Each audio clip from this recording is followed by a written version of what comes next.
کہ شفاعت کیا ہے اور اس کی شرطیں کیا ہیں۔ شیخ الاسلام محمد بن عبد الوہاب رحمہ اللہ کہتے ہیں کہ اگر یہ جو مشرکین ہیں ان میں سے کوئی یہ کہے، یہ شبہ پیش کرے، کہے کہ کیا تم رسول اللہ صلی اللہ علیہ وسلم کی شفاعت کا انکار کرتے ہو، تو آپ اس کے جواب میں کیا کہیں؟ شیخ الاسلام نے اس کا جواب ذکر کیا ہے، فرماتے ہیں آپ یہ کہیں کہ بالکل نہیں، میں رسول اکرم صلی اللہ علیہ وسلم کی شفاعت کا انکار نہیں کرتا، بلکہ آپ صلی اللہ علیہ وسلم کو میں مانتا ہوں کہ آپ شفاعت کریں گے، بلکہ سب سے پہلے قیامت کے دن آپ ہی کو شفاعت کرنے کی اجازت دی جائے گی اور آپ کی شفاعت قبول کی جائے گی، اور میں اللہ تعالیٰ سے امید رکھتا ہوں کہ اللہ تعالیٰ مجھے میرے پیارے نبی جناب محمد صلی اللہ علیہ وسلم کی شفاعت نصیب کرے گا۔ میں اللہ تعالیٰ سے امید بھی رکھتا ہوں، اللہ سے مانگتا بھی ہوں، اللہ سے دعا بھی کرتا ہوں کہ اللہ مجھے اپنے پیارے نبی جناب محمد صلی اللہ علیہ وسلم کی شفاعت نصیب کرے۔ میں مانتا ہوں، میں انکار نہیں کر سکتا۔ تو لیکن یہاں یہ بھی ماننا پڑے گا کہ شفاعت جو ہے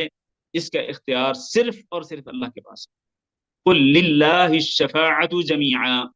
آپ کہہ دیجئے کہ پوری کی پوری شفاعت کا اختیار اللہ کے لیے، اللہ کے پاس،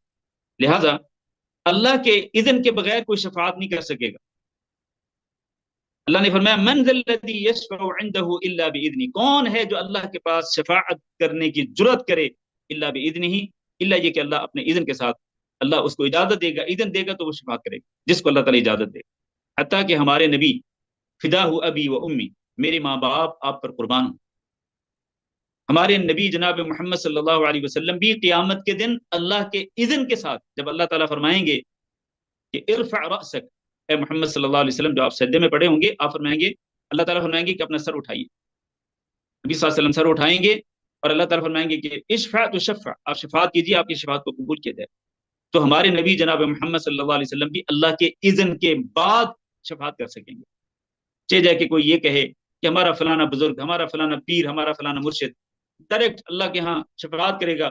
اور ہم سیدھے جنت میں داخل ہو جائیں گے، ہو نہیں سکتا ہے۔ شفاعت کے لیے سب سے پہلے اللہ کی اجازت، اور دوسری شرط کیا ہے وہ بھی اللہ نے قرآن مجید میں ذکر کی، شفاعت کرنے والا صرف اس کے حق میں شفاعت کر سکے گا جس کے حق میں شفاعت کرنے کی اللہ اجازت دے گا۔ اللہ نے فرمایا وَلَا يَشْفَعُونَ إِلَّا لِمَنِ ارْتَضَىٰ، اور وہ شفاعت نہیں کر سکیں گے، کون؟ وہ فرشتے ہوں، صالحین ہوں، وہ انبیاء ہوں، کوئی بھی شفاعت کرنے والا شفاعت نہیں کر سکے گا مگر کس کے حق میں؟ لمن ارتضیٰ، جس کے بارے میں اللہ تعالیٰ پسند کرے گا کہ اس کے حق میں سفارش کی جائے تو اللہ تعالیٰ اس کے بارے میں شفاعت کرنے کی اجازت دے گا۔ اور اللہ تعالیٰ کس کے بارے میں شفاعت کرنے کی اجازت کو پسند کرے گا؟ بتلائیں ذرا، اللہ کس کو پسند کرے گا کہ اس کے حق میں شفاعت کی جائے؟ وہ صرف اور صرف موحد ہوگا، موحد، اللہ کی توحید پہ ساری زندگی قائم اور دائم رہنے والا، اللہ کی توحید کو مضبوطی سے تھامنے والا اور اپنے دامن کو شرک کے گندے داغوں دھبوں سے بچانے والا انسان، زندگی کے آخری سانس تک جو اللہ کی توحید پہ ڈٹا رہا اور اس نے اپنے دامن پہ شرک کا داغ دھبا نہیں لگنے دیا، وہ پوری زندگی وہ کبھی کسی دربار اور مزار پہ جا کے اس نے غیر اللہ کو نہیں پکارا، غیر اللہ کے لیے اس نے نظر و نیاز نہیں پیش کی، غیر اللہ کے لیے وہ اس نے لنگر نہیں بانٹے، نہ اس نے غیر اللہ کی قبروں پہ چادریں چڑھائیں، نہ کسی کو غوث کہا، نہ کسی کو داتا مانا، نہ کسی کو فریاد رسی کرنے والا سمجھا کہ فلاں جو ہے وہ فریاد اس کے سامنے فریاد کریں گے تو وہ آپ کی فریاد کو سنے گا اور آپ کی مشکل پٹا لے گا، کوئی نہیں۔ وہ کسی کو غوث آدم نہیں سمجھتا تھا سوائے اللہ تعالیٰ کا، جس کا دامن پاک تھا شرک کے داغ دھبوں سے، اللہ تعالیٰ اسی کے بارے میں پسند فرمائے گا کہ اس کے حق میں شفاعت کی جائے،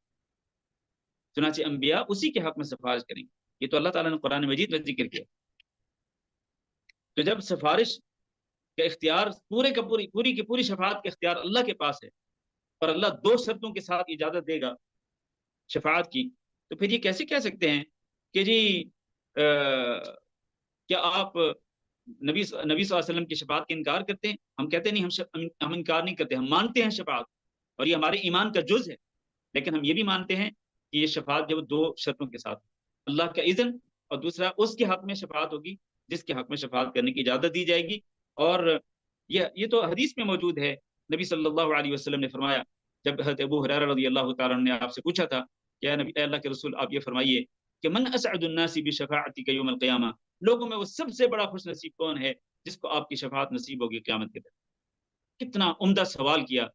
اور یقین مانے جناب ابو ہریرہ رضی اللہ تعالیٰ عنہ نے یہ سوال کر کے، اور نبی کریم صلی اللہ علیہ وسلم نے ان کے سوال کا جواب دے کر کے آج جتنے بھی شرک کرنے والے لوگ ہیں ان کے منہ بند کر دیے ہیں، اور ان کے شبہات کا ازالہ کر دیا ہے، کہ آپ نے فرمایا کہ میری شفاعت کا سب سے زیادہ حقدار وہ ہوگا قیامت کے دن جس نے اپنے دل کی گہرائی سے اقرار کیا تھا، مانا تھا کہ اللہ کے سوا کوئی معبود پر حق نہیں، لا الہ الا اللہ، جس نے صدق کے دل سے پڑھا اور اس کا اقرار کیا اور توحید کو مانا اور اپنے دامن کو شرک سے بچایا، صرف اسی کے حق میں شفاعت کروں گا میں، اور وہی میری شفاعت کا حقدار ہوگا اور وہی خوش نصیب ہوگا۔ یہ ہمارے نبی صلی اللہ علیہ وسلم کا فرمان ہے۔ لہذا شفاعت جو ہے وہ صرف اللہ تعالیٰ سے ہی مانگنی چاہیے۔